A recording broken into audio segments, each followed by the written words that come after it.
Bonjour à tous, bienvenue dans Avis Tendance, l'émission qui vous rafraîchit les idées. Mode, tendance, design, gastronomie sont au rendez-vous de ce 26 minutes So Lifestyle. Et alors aujourd'hui, j'ai la chance de recevoir à la maison l'un des plus grands chefs cuisiniers français. 2 étoiles, s'il vous plaît, inventeur entre autres de la pizza soufflée. Il a le sens du goût, il a le sens de la mise en scène, de la gastronomie. Il s'agit de Jean-François Piège. Et je crois qu'il arrive, j'y vais.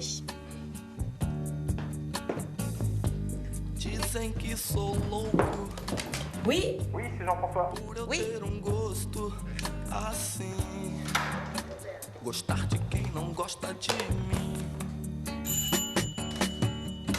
Bonjour Jean-François, bienvenue. Comment ça va? Pas mal. On est bien à la maison. On est bien à la maison. Je vous laisse Ça vous change. installer. Est-ce que vous voulez un petit café? Avec plaisir. Oui. Vous installez, j'arrive tout de suite. Installez-vous tranquillement. Ça a été pour trouver? Oh, c'est assez facile, ça va. C'est rigolo parce que moi j'ai fait un restaurant en me disant je vais le faire comme chez moi. Voilà. Hop. Je crois qu'on est bon. Bon, je l'ai fait un peu serré, hein. Tant mieux. Je crois que c'est ce qui énerve pas en fait. C'est les cafés très serrés. Ouais. Ouais. Parce que la caféine n'a pas le temps de passer. Ah bon? C'est les cafés courts parce que l'extraction de la caféine se fait après 13 secondes. Oh là là. Donc comme ça a coulé moins de 13 secondes, il n'y a pas peu de caféine. Je vais pouvoir le raconter, je vais frimer avec ça. Bon, je suis ravie que vous soyez là, Jean-François, d'avoir accepté mon invitation, parce que ce soir, j'ai un dîner pour 15 personnes et j'aurais aimé que vous passiez en cuisine. Vous pouvez me faire un truc en 2 heures Oui, ou pas? C'est vrai? En 2 coups de cuillère à peau. Est-ce que je peux dire que c'est moi? Mais bien sûr. Bon, on va parler de vous. Est-ce que ça a été une évidence tout de suite, la cuisine? Les souvenirs lointains quand vous étiez petit ou... Non. Ah, racontez-moi. Non. J'ai compris à l'âge de raison que ce qui m'intéressait, c'était pas de faire pousser les légumes, je voulais être jardinier, Oui. c'était de les cuisiner, enfin de les mettre en scène. Alors ça a été une envie, je me souviens quand je dis ça à ma maman, elle me dit mais tu veux être cuisinier? Elle me dit tu sais que cuisinier, c'est ceux qui travaillent quand les autres se reposent. C'était un raccourci mais elle n'avait pas tout à fait tort. En fait, je préférais dire qu'aujourd'hui, cuisinier, c'est s'occuper du bonheur des autres. Oh, c'est une jolie formule, ça. C'est une jolie formule. Alors, vous avez fait vos classes à l'école hôtelière Hermitage et vous avez ensuite travaillé avec les plus grands, avec notamment Constant ou Alain Ducasse. Il est bon le café, hein? Il est bon, hein? Ouais, vous savez, je le prépare très très bien parce que je le laisse juste 13 secondes. C'est bien. Quel souvenir vous avez de cette période, de vos collaborations avec Ducasse ou avec Constant encore? Que des belles périodes, parce que c'est au moment où on est, au moment de sa vie, on a envie d'apprendre. Donc, Oui.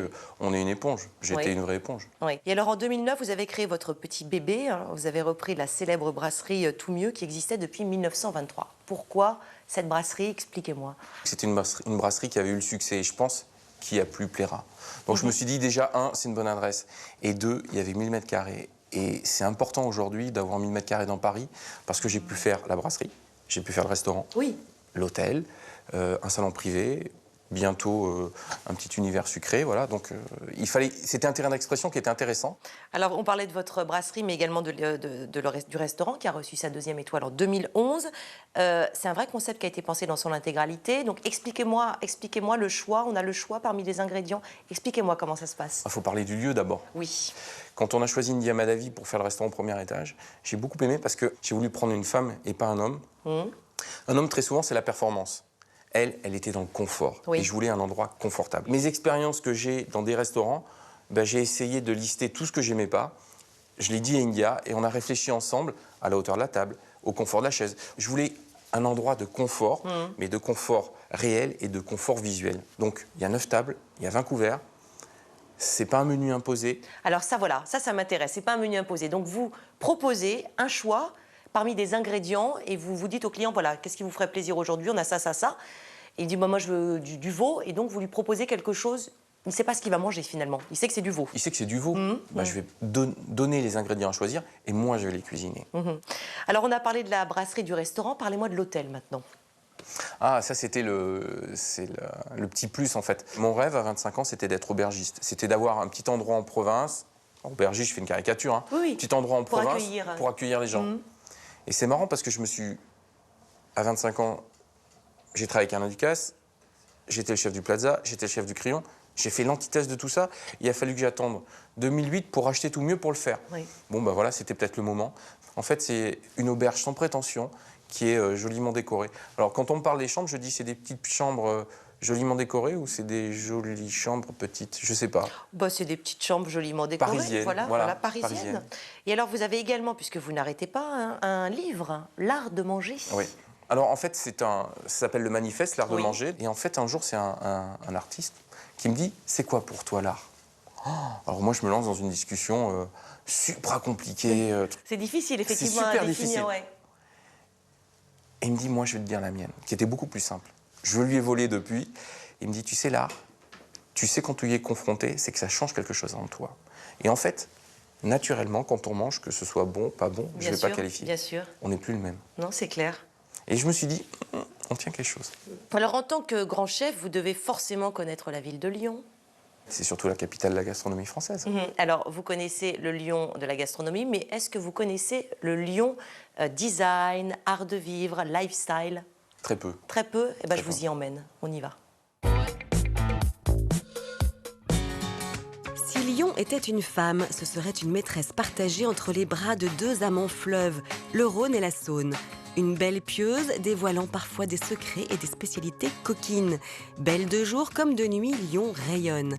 Elle aime faire plaisir et séduire à la pointe de la mode et des tendances. Sur la presqu'île, parallèle à la rue de la République, rue des Grandes Enseignes, une petite ruelle. C'est ici qu'Elsa, jeune créatrice chapelière, a fait son nid. Elle nous y accueille, le temps de découvrir 3 modèles de couvre-chef.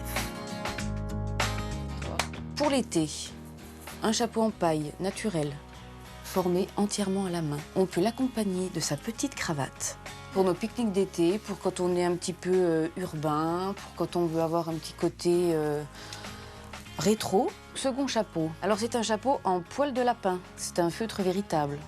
Parce que c'est la plus belle matière qu'on puisse trouver en feutre. C'est un chapeau qu'on peut porter aussi bien le jour qu'en soirée, pour faire du shopping ou en club. On est tendance quoi qu'il en soit. Et mon coup de cœur, c'est la crête. Donc là, en soirée, vous mettez la crête et vous faites fureur.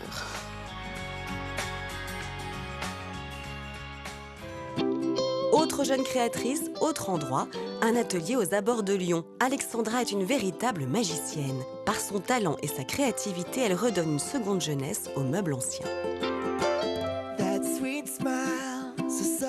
L'idée est venue, c'est vrai que j'aimais beaucoup chiner les meubles et les transformer. Donc c'est vrai que c'est souvent des meubles de famille ou des meubles mis de côté, voilà, pour remettre un petit peu au goût du jour. Lyon, c'est vrai que c'est une ville culturelle, une ville assez curieuse, qui a beaucoup de choses au niveau de l'art contemporain, au niveau de la danse. C'est vrai que c'est une ville très ouverte. Donc les gens sont très curieux. J'ai vu qu'ils pouvaient aussi accepter des choses plus contemporaines, plus design.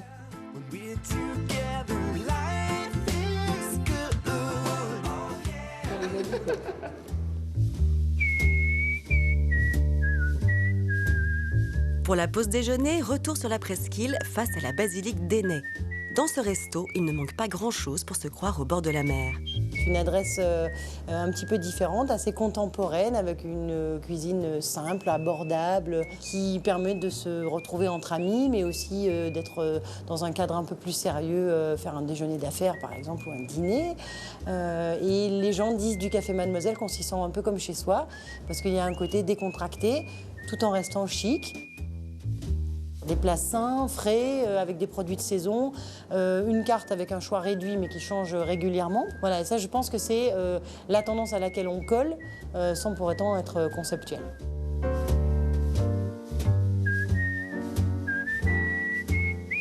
Dans la famille bar-restaurant, je voudrais le singe.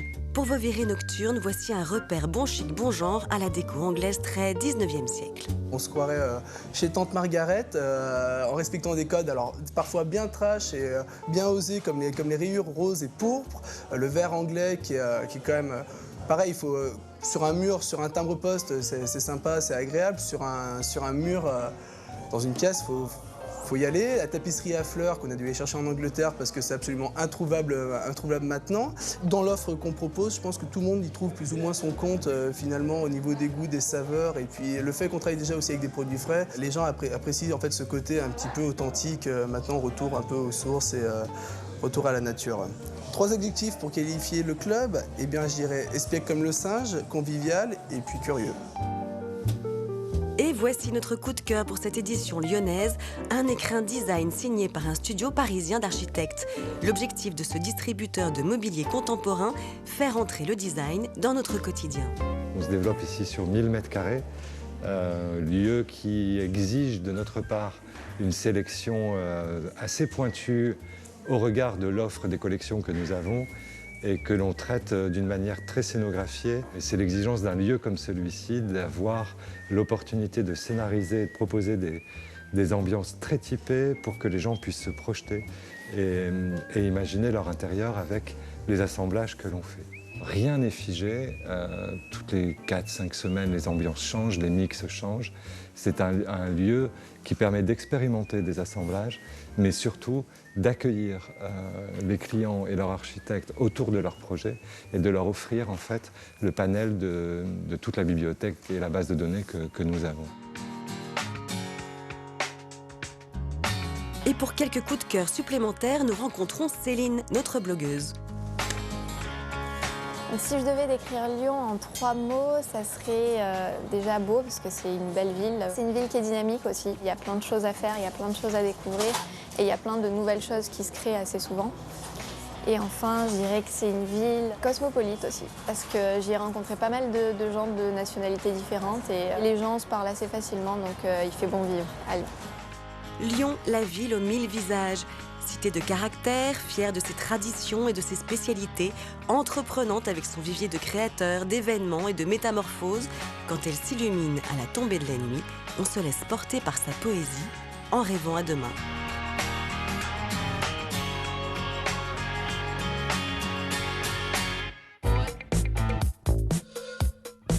Lyon, c'est quand même assez incroyable. C'est une ville vraiment dynamique. Il se passe toujours beaucoup de choses. Alors, vous voyagez, vous avez le temps de voyager? Ouais, j'aime bien. Oui. Est-ce qu'il y a une destination qui vous fait particulièrement rêver ou Ah, je suis un peu zappeur, c'est peut-être la dernière en fait. Là, Ouais. j'arrive de Rome et c'était génial. Ça y est, vous avez envie d'y retourner? Oui, Oui. ouais, c'était génial.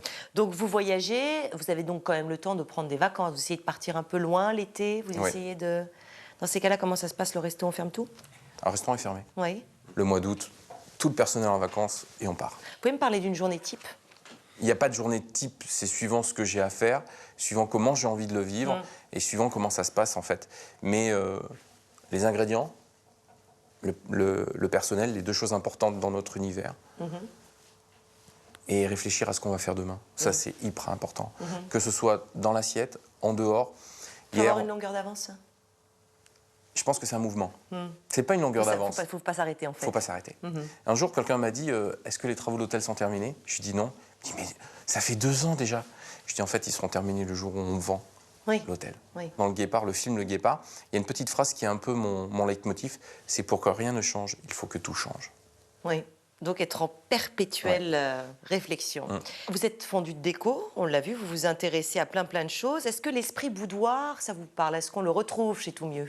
Alors, je pense que le premier étage, c'est un petit boudoir. Un petit côté cocoon, boudoir, où on peut se sentir un peu chez soi, en fait. Alors, pour tous ceux qui veulent retrouver l'esprit boudoir à la maison, voici quelques conseils.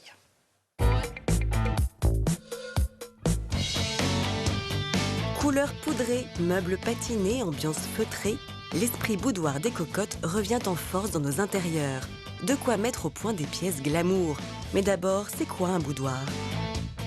Alors, un boudoir, c'est à l'origine une pièce qui était dédiée exclusivement aux femmes, où les femmes se retrouvaient soit pour se reposer, soit pour écrire, soit pour déguster des petites friandises entre amis. Le boudoir était meublé avec un secrétaire pour écrire donc, des correspondances, également avec une bergère pour se reposer, et puis des petites tables. Dans son atelier, Ludwine raffole de ce style raffiné. Abat-jour, cadre, peinture, elle utilise toutes sortes de techniques en s'inspirant des bases du boudoir traditionnel. Voilà une scène typique de boudoir où en fait on retrouve les vieux papiers et la plume avec laquelle ces dames écrivaient à l'époque. Et puis des petits objets précieux comme le collier de perles, la petite couronne, des petits cadres avec un papier ancien à l'intérieur et le portrait donc, de Marie-Antoinette. L'esprit en fait qu'il faut garder, c'est effectivement des petits objets précieux, glamour, et très féminin et des tissus soyeux. Vous pouvez par exemple utiliser des bougies ou confectionner un abat-jour qui donnera une touche glamour à votre pièce. Pour rester dans l'esprit boudoir, en fait, je vais réaliser un abat-jour, donc à feston, c'est-à-dire avec des petites vagues en bas, ce qui donne un aspect très très féminin. Et dessus, je vais coller un papier qui est une imitation de papier ancien. Donc là, j'ai un gabarit qui est déjà tout prêt, en polyfane.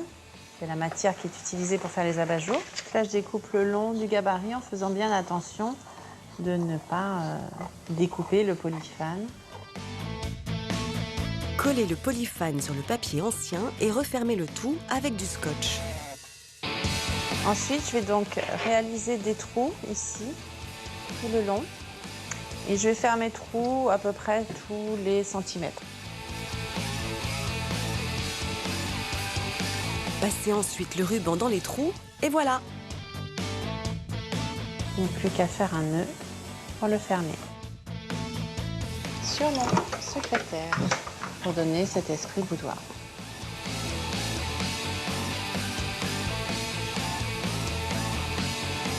Habillez enfin votre canapé avec des coussins anciens. C'est tout simplement un oreiller traditionnel avec une tête d'oreiller basique sur laquelle j'ai cousu un empiècement en lin avec une impression de couronne. Agencez aussi sur le mur plusieurs cadres dépareillés. Ça, c'est un cadre qui est en résine à la base, résine blanche à peindre, donc que j'ai peint et patiné. Et ensuite, à l'intérieur, j'ai mis en fond un carton sur lequel est posée une toile de lin qui a été imprimée avec un portrait. Ce secrétaire aussi est patiné comme beaucoup de meubles ici. Une technique apparue au 19e siècle que Ludwig aime tout particulièrement. Dans l'esprit boudoir, on a toujours des teintes très poudrées, très claires. Donc pour la patine, on utilisera plutôt des couleurs blanc cassé, écru et lin clair en fait. Alors voilà comment transformer une chaise démodée en bijou de boudoir. Première étape, gratter le vernis. C'est vraiment un ponçage léger uniquement pour griffer le vernis. Dépoussiérer, puis passer 2 couches de primaire d'accroche. Il ne faut pas chercher à avoir quelque chose de complètement uniforme comme avec une peinture. Et la passer en couches relativement fines pour ne pas créer de surépaisseur qui pourrait se voir après.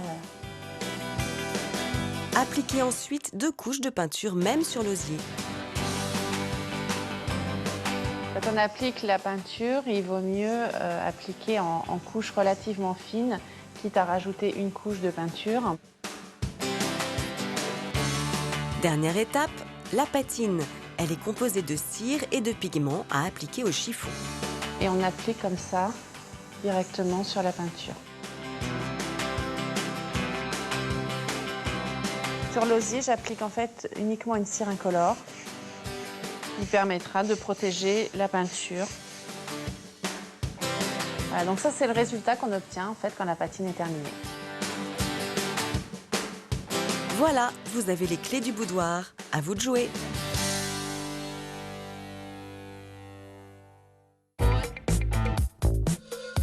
Alors, vous aimez, donc vous cuisinez, vous aimez le design, vous aimez les tendances, vous vous intéressez à tout, vous êtes le parfait compagnon pour aller faire du shopping. Pour une fille, c'est génial. Hein. J'adore le shopping. En Et plus. alors, la mode. On n'a pas parlé de mode. Est-ce que vous vous y intéressez? Oui, aussi. Ouais. Oui. Vous avez quelques basiques, des incontournables dans votre garde-robe? On dit des marques? On dit, allez, on en dit, moi, j'ai pas le droit, mais vous. En fait, j'ai la chance aussi de faire quelques repas dans cet univers. Oui. Donc, peut-être pour ça que ça me passionne. Et au premier étage, les garçons sont habillés en Lanvin. Ils ont un gros nœud papillon, un cardigan, les baskets que Lanvin a créées en vernis. Donc, c'est quelque chose, je pense, c'est hyper important. Oui. Après, voilà. Oui. Ce qui est pas mal aussi dans la mode, c'est qu'il y a des designers qui sont incroyables. Parce que je pense qu'on ne peut pas aimer le design et ne pas aimer les gens qui sont dans la mode. Oui. Parce que tout ce qu'on a raconté depuis tout à l'heure, on regarde Lagerfeld chez Chanel, chaque fois qu'il fait une collection, il y a un thème, il y a quelque chose. Il sent, et moi ça je suis supra-sensible à ça, c'est que cette capacité à capter ce qui se passe et de le retranscrire, que ce soit moi dans mon univers, dans une assiette, et d'autres avec leur des art, vêtements. bien sûr, oui. Ce qui me touche, c'est d'avoir pensé à transformer ce qui a déjà existé. Et ça me touche à chaque fois. Merci Jean-François d'avoir réussi à vous libérer, de venir jusqu'à chez moi et d'avoir répondu avec autant de sincérité. Alors je rappelle qu'on court à la brasserie Le Tout Mieux le midi, on va dîner le soir au gastronomique et puis on peut aussi dormir à l'hôtel et le lendemain on va manger une petite pâtisserie. C'est bien ça? C'est ça, C'est et un on a bon passé une bonne programme. journée. Et on a passé une bonne journée. Et puis on attend avec impatience la sortie de votre livre, L'Art de manger, c'est aux éditions Autrement et il arrive? Quand il sera prêt. Et il arrive bientôt et en tout cas il y a Très Oscar vite. qui arrive. Oscar, comment ça va? Bonjour. Bonjour. Bonjour. Ah, C'est pas chaud, hein? Jean-François Oscar. Jean-François. Bonjour. Oh, Sandrine. comment ça va mon bélo? Très bien. Oh là là, mais tu es venu les bras chargés. C'est un projet, non? Ah, Oui, je viens vous présenter un projet. surprise. Un nouveau restaurant. Alors Oscar, de quoi parle-t-on aujourd'hui? Aujourd'hui, on va continuer à décrypter la tendance et on va aller faire un petit tour du côté des pionniers. Oui. Mais avant ça, on va regarder un petit micro-trottoir et vous allez voir, ça vaut le détour.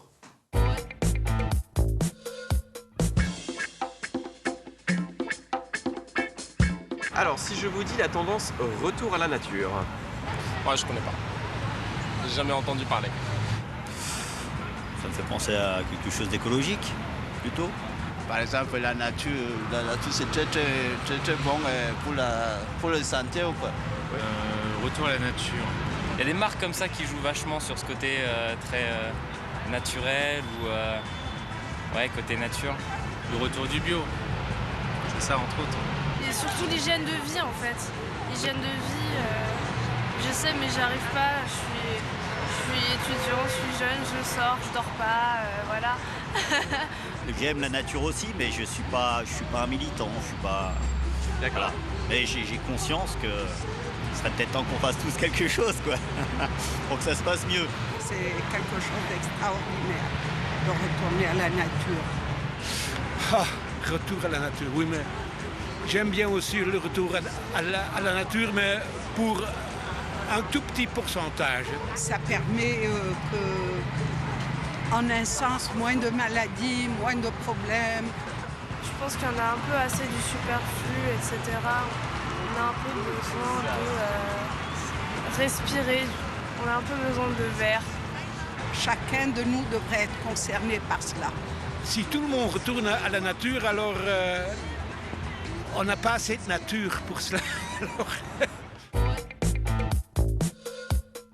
Vous avez vu la tendance pionnier, ça parle pas à grand monde. Pourtant, c'est très simple. En fait, c'est un nom un peu compliqué, un peu concept pour désigner le retour aux sources et le retour aux racines. Donc, je vous explique. Effectivement, on est allé un peu loin aujourd'hui dans tout ce qui est jetable, dans la surconsommation, et on se pose des questions. On a envie de faire une pause et on a envie de choses un peu Revenir plus... à l'essentiel. Voilà, à l'essentiel et des choses un peu plus durables. Donc, dans cette tendance, comment on pourrait qualifier cette tendance? Il y a le vrai retour du fait main, donc avec des beaux matériaux comme les cuirs. On va privilégier les laines, on va privilégier la traçabilité. Donc c'est important aussi dans votre métier, mais également sur les textiles, donc tout ce qui va être les cotons, les laines. On va vraiment se poser la question d'où ça vient. Donc on va essayer de se créer un monde un monde bien, où on sent, un monde sain, où on se sent bien.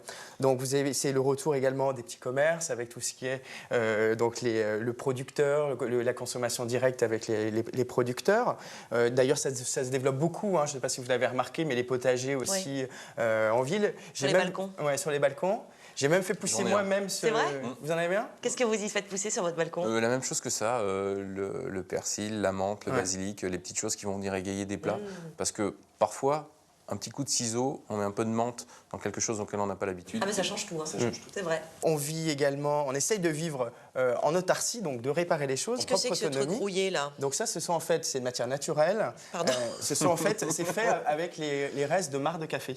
D'accord. Et c'est reconstitué, ça donne en fait un nouveau matériau. Donc c'est une pièce unique. Mais ça c'est quoi? Mais ça c'est de la déco. C'est de la déco. Donc c'est fait avec du marc de café. D'accord. Donc aujourd'hui on ne jette plus rien. Et ça casse. Et oui, c'est fragile bien sûr. Mais en tout cas, vous voyez, vous avez des produits aujourd'hui qui prennent forme. Tout se recycle. Voilà, tout se recycle. Donc on va trouver également en magasin toutes ces petites graines, comme je vous ai montré, à faire germer chez soi. Il y a le retour aussi beaucoup du bois. Oui, ça j'aime bien. Voilà. Ça, donc très ça joli. c'est vraiment très simple. C'est une ampoule géante finalement en bois. C'est une vraie démarche qui correspond. C'est quoi ce petit parfum? C'est du cuir, non? Alors. Non? Oui, c'est effectivement. Ah bah voilà, tu vois, et sans le voir en plus. Voilà. C'est ce que ça allait va bien avec l'univers. C'est des senteurs de cuir. Et donc, bah, voilà, on va vers ce genre de produit actuellement dans cette tendance. Et ça vous parle? Le côté naturel, oui. Moins de protéines animales, plus de végétal, c'est quelque chose qui est, même dans notre univers, qui a sa place aujourd'hui. Bah écoutez, merci beaucoup Oscar. Bah, merci, à bientôt. Merci Jean-François d'avoir accepté notre invitation. Philé, je crois que vous avez un service, faut que vous travaillez encore et encore. Merci en tout cas. Au revoir. Au revoir. Allez, place maintenant à notre agenda Art de Vivre pour être sûr de ne rien louper de la tendance de la semaine.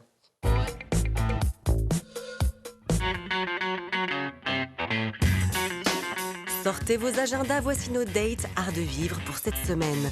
Avec d'abord un festival incontournable pour tous les amateurs de gastronomie, Omnivore, où vous découvrirez tout le gratin de la cuisine de demain. Ça se déguste à la Maison de la Mutualité à Paris du 17 au 19 mars. Toujours à Paris, on court à l'Hôtel de Ville pour voir une sublimissime expo consacrée à la haute couture. Le musée Galliera a ressorti des chefs-d'œuvre en plein jour. Un joli voyage fashion à travers la mode parisienne. Ça commence ce week-end et c'est jusqu'au 6 juillet. Avis aux rétro-fashionistas, les éditions de La Martinière viennent de publier un livre indispensable pour être au top des tendances. Tricot vintage, car attention, c'est le grand comeback du tricot. On ressort les aiguilles. Notre coup de cœur de la semaine va à un événement incontournable de la scène design, la Biennale du design de Saint-Étienne. Cette 8e édition a lieu du 14 au 31 mars avec des expos, des conférences, des colloques. Un rendez-vous immanquable si vous passez dans la région.